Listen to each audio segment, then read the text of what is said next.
Oh, hello everyone. I'm Hannah. And I'm Kara. And this is the latest episode of Off Air. Okay, Kara, you came up with this topic. Can you tell the folks what we're talking about? We're talking about awkward situations because we have all dealt with them. I don't know, I feel like every month there's an awkward moment in my life. I think it's even more than that. Well, for you. For me. And we're gonna find out why that is. So let's get to them. Okay. One of the first ones, that was the question that actually came to you, and this is from Shannon Joe. And she wants to know, what do you do when people ask you, why aren't you married? Now, I hadn't given this a lot of thought because I have to always field the question of, why don't you have children? Are you gonna have children? And then people still brush me off even when I say no. They're still like, oh no, you'll change your mind. So I came up with the whole, I'm childless by choice. And then that sort of shuts down any more conversation about it, right? But I've been married for so long, I haven't really had to think about this. So I know this is something that you have faced in the past, even though you're recently engaged. So what would you say? What did you say? All right, what I would say was, and I'm non-traditional, I'd say, you know, we're good. Maybe we will one day, maybe we won't. We're good where we're at. And that would actually elicit more questions because a lot of people could not wrap their minds around it. But that's not the answer I'm gonna tell you to give. Okay. In retrospect, I wish I would have done this. I would have looked at them and said, you know, I'm gonna figure that out. How's your marriage right now? Do you still love each other? Do you have any doubts? Ask them a totally inappropriately personal question. Why are people allowed to do that because you're not married? But I would never go up to a married person and say, how's the sex life? Still good? Tell me about it. Let's go there. Yeah, that would elicit the same reaction, which is a big like, I think that's great. Flip the script on them. Boop, boop, boop. Oh, this is good. Okay. Because she wants to know, what do you do in that awkward situation when your friends want to go out and spend money, but you're broke? What do you say? Okay, so I feel like honesty is the best policy on this one, and I gotta share a quick story.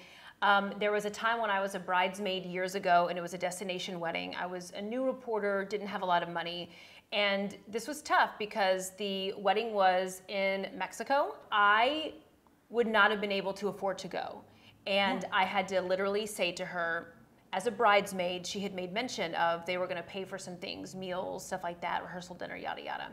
And I really had to know what exactly they were all going to pay for so that I knew how to budget what I could do, if I could even go. So I had to call her up and say, so, hey friend, which meals are you gonna pay for? What's gonna be available? What are the expectations? And this was a person that I went to college with, and I was obviously close enough to be a bridesmaid, and it was still an uncomfortable conversation.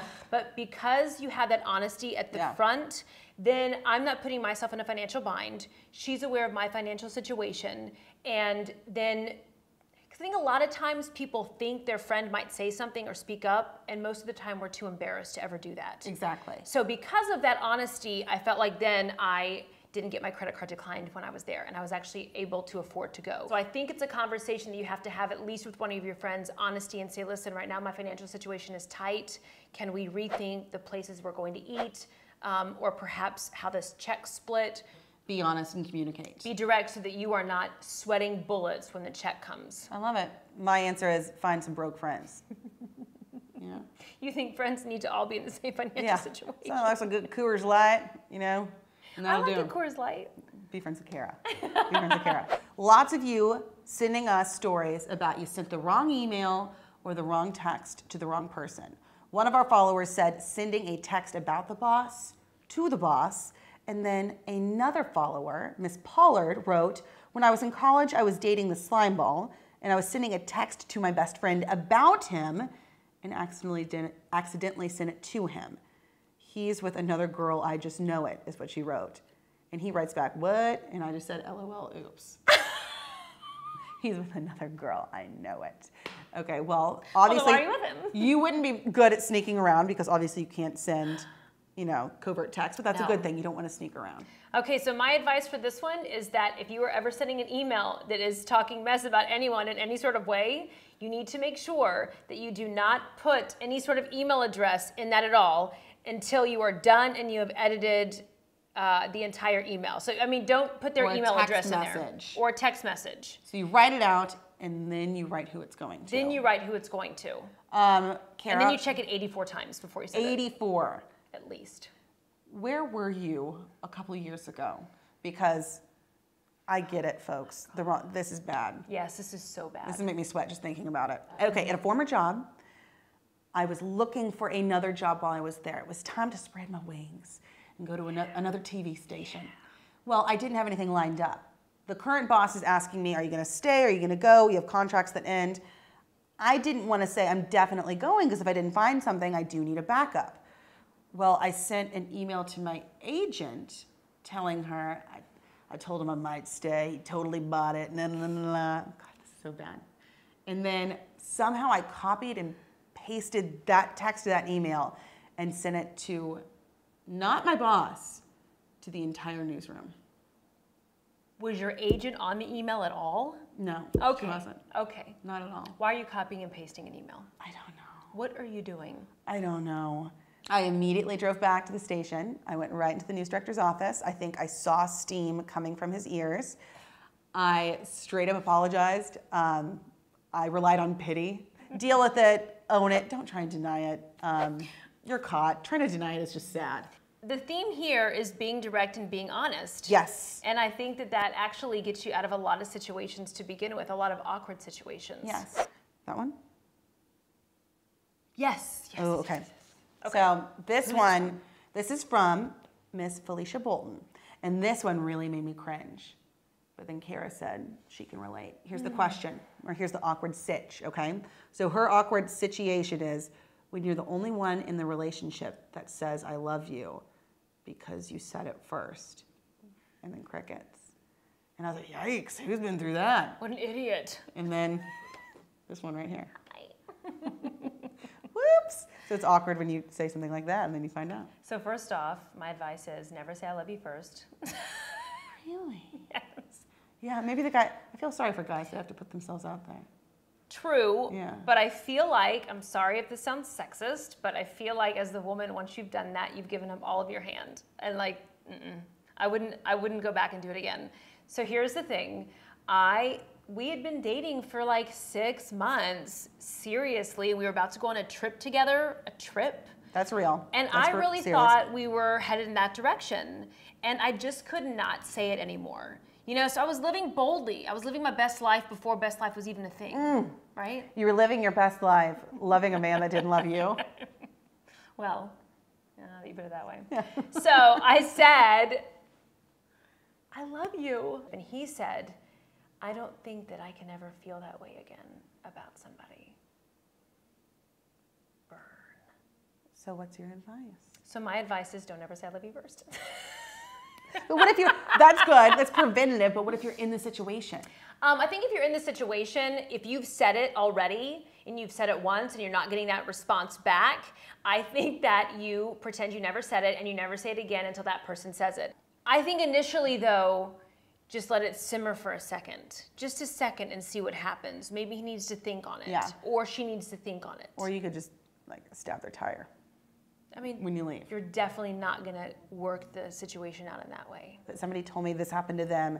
They said, I love you. And the person said back, thank you. By the way, I ended up marrying this person, so it worked out. What? That's amazing. Did you really not know that? No, I really didn't know that. Okay, one that comes to mind, I don't know if it's the most awkward, but it's pretty awkward. I was talking to somebody and my mom had made them a cherry pie and I gave them the cherry pie. I said, here's a dessert. We got you dessert in diabetes, like as a joke, like it's sugar. The person had diabetes. Foot in mouth.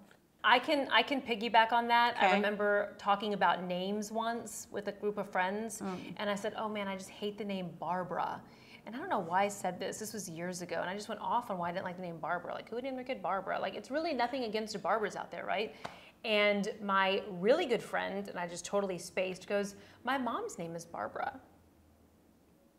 And all you can do at that point is, like we've said over and over again, apologize profusely, completely own it, and try to move on. Because I think in those situations, and that's why I stopped making your mama jokes, because one time I made a your mama joke. Like, your mama's so fat? And I said, like, your mom. You know how sometimes people will say, like, who did that? And you go, your mom. Don't. Their mom had passed away. God.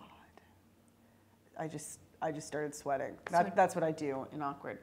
Oh God. I mean, all you can do is profusely apologize and stop making your mom jokes. Oh.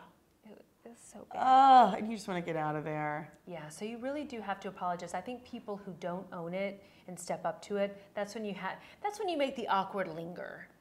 What do you do if somebody has something on their face? Do you tell them or not? And she asked this because she wrote in and said she went and gave a big presentation when she first started working this company. And the doorman said, would you like a tissue? She said, no, I'm good. Like, she didn't have a cold or anything. Right. She was with her boss. She was with like a group of women, went and made this presentation. When she left, she went to the bathroom. It had been snowing. Her mascara was like streaking down. Like she looked not her best.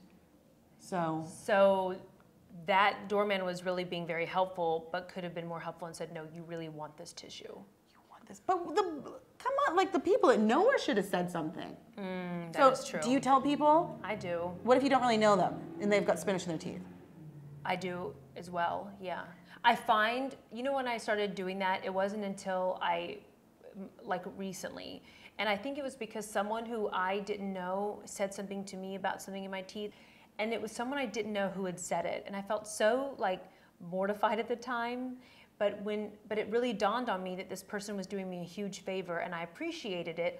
And so I thought, well, someone else is going to appreciate it too. Okay, what if you don't like the person? I'd still tell them. Really? Probably not. I just lied. Just lied. That was honest though. Honest about the lie. You mean what's the level of dislike? I mean, you really don't like them. You let that spinach linger. Would you say something? No, if I didn't like them? No, I don't think so. Just this last week, I told you had a booger in your nose. Earlier today, someone told me I had a booger in my nose. That's a real friend. That's a real friend. Oh! Yeah. Yeah, this week, I didn't mean to, just gonna hit her. I remembered. I got a new foundation. I was really excited, but I picked up the wrong color. And I think it was tangerine. Is that what it's happened? called. Yeah, it was a new foundation. And Kara texted me, so I put it on, did my first little laugh shot. And Kara said, so, text, you kind of looked orange. You might want to throw some powder on it. Powder was not going to fix it. I had to Did you have to take it all off? No, I just added more of the other base. I probably wore 5 pounds of makeup that day. Oh, okay. My skin did not breathe. So you had to actually take that stuff yeah, back. But did you feel, I mean, we're really good friends, but it could feel awkward writing that text, but just do it. Yes, but I didn't want you to go on looking like an Oompa Loompa again. But then I also didn't want to say, hey, you kind of look like an Oompa Loompa. I tried to find a little tactful way of saying it. She did very good. I did the so and the dot, the ellipse. And then I think kissy emojis too. I really tried to soften the blow. She did. Still love you. You look great. So I think there's a tactful way to say something and make it as least offensive as possible, because here's the deal. Even though it all happens to us, teeth, boogers, makeup, all this kind of stuff, it's a natural thing. You still feel dumb when it happens to you. Yes, you do. Okay, we had one more good one. Okay. Jazzy Black sent this in. She sent me the story, and I want to hear what you would say. Ooh. Essentially, she went back home, was hanging out with a gentleman who she assumed was on the prowl, single. I don't know where this is going. Yeah, just you hold on. All of a sudden, there's this banging at the door. She said it sounded like a SWAT team was there. She had no idea what was going on. She was like, is this dude involved in something? She thought there was about to be a raid. It is a girlfriend who has, I think, straight up climbed the fence to get in and to get in there. And she's ready to confront the situation. But how do you handle that? If you're on a date and then the dude's girlfriend and or wife or something shows up? I think all you can do is get out of there and run as fast as you can, and then block and delete his number and block and delete everything. You don't need to hear an explanation. You don't need to hear the story, the dirty details. I don't want to know you. I'm good. But she said it was really terrifying because this girl literally climbed a fence to get in. However the house was set up. That is so... What is going on? Dating is rough out there, man. It is. Jazzy, we feel for you, girl. All right. This is the last awkward situation. Nobody wrote in about this. This is my own. We both experienced this. Mm-hmm. You go to a movie with your family. You think it's going to be a great movie. Mm-hmm. And it is a great movie. But there's also a really great sex scene in it. What do you do? And it's quiet. And you're sitting next to your dad. I go to the bathroom. And then you can hang out in that side little hallway and watch, so you still get to see it, especially if it's really good. But you don't have to be. And then you come back, what did I miss? So see, and then they're going to say nothing. It's interesting because I feel like in awkward situations, you are literally doing one of two things. You're either avoiding it like crazy, it totally works, or you're confronting it, right, head on. There's like no in between. Yeah. And in life, it's not normally that black and white, but I feel like when it comes to awkward situations, that's it. Fight or flight. And in the sex scene of the family, you don't need to confront that. You run. You don't sit there and say, well, Dad, what do you think? You know, it's just love making. It's expression. Gross. And who says love making? You do, apparently. No, I don't. This is the first time ever. First time ever. Okay, so thank you for sending in your awkward situations and questions. I hope that you have learned a little bit from our experiences. If you like what you saw, hit the like button. Don't forget to subscribe. Why do I keep whispering? Don't forget to what? Subscribe! See, and we're going to leave you with that awkward moment. Off air is officially off air.